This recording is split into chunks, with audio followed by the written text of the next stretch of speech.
السلام علیکم ناظرین، علم ٹی وی میں آپ سب کو خوش آمدید۔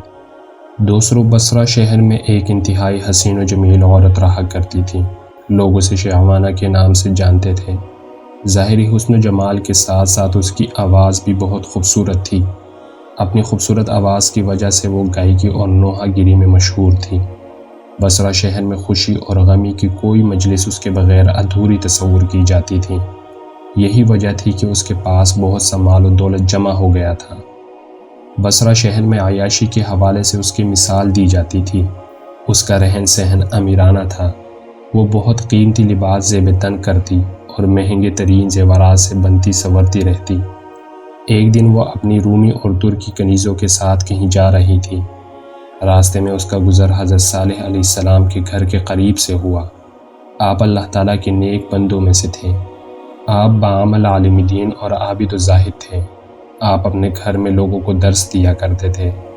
آپ کے درس کے تاثیر سے لوگوں پر محویت طاری ہو جاتی اور وہ بڑی زور زور سے آہ و بکا شروع کر دیتے اور اللہ تعالیٰ کے خوف سے ان کی آنکھوں سے آنسو گرنے لگ جاتے۔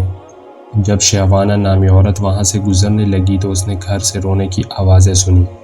آوازیں سن کر اسے بہت غصہ آیا۔ وہ اپنے کنیزوں سے کہنے لگی، تعجب کی بات ہے کہ یہاں نوحہ کیا جا رہا ہے اور مجھے اس کی خبر تک نہیں دی گئی۔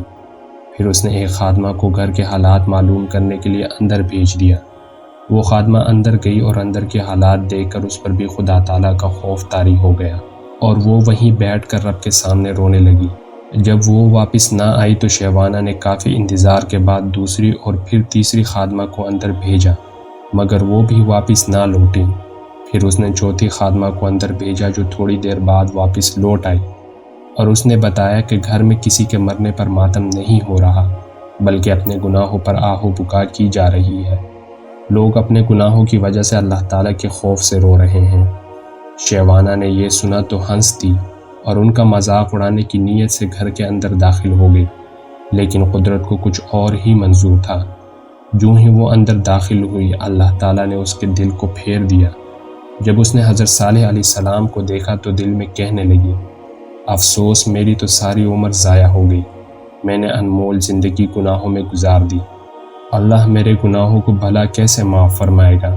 انہی خیالات سے پریشان ہو کر اس نے حضرت صالح علیہ السلام سے پوچھا، اے امام المسلمین، کیا اللہ تعالیٰ نافرمانوں اور سرکشوں کے گناہ بھی معاف فرما دیتا ہے؟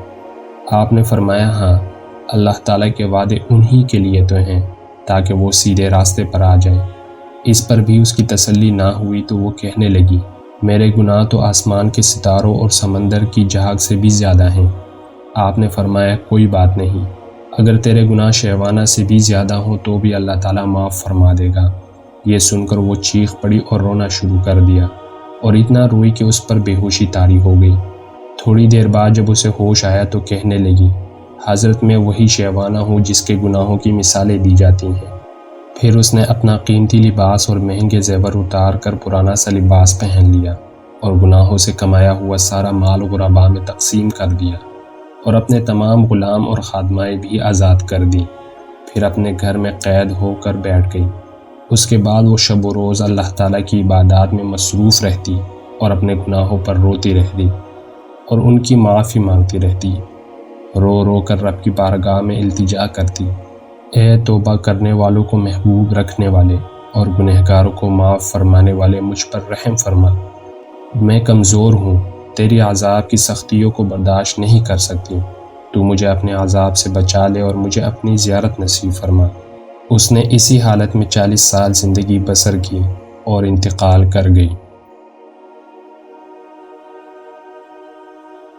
ناظرین، اس طرح کی مزید اسلامک سٹوریز دیکھنے کے لیے ہمارے چینل علم ٹی وی کو سبسکرائب کر لیں اور بیل آئیکن کو کلک کر لیں تاکہ ہماری ہر نئی آنے والی ویڈیو کا نوٹیفیکیشن آپ کو بر وقت ملتا رہے۔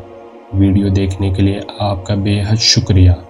ملتے ہیں اگلی ویڈیو میں، تب تک کے لیے اللہ حافظ۔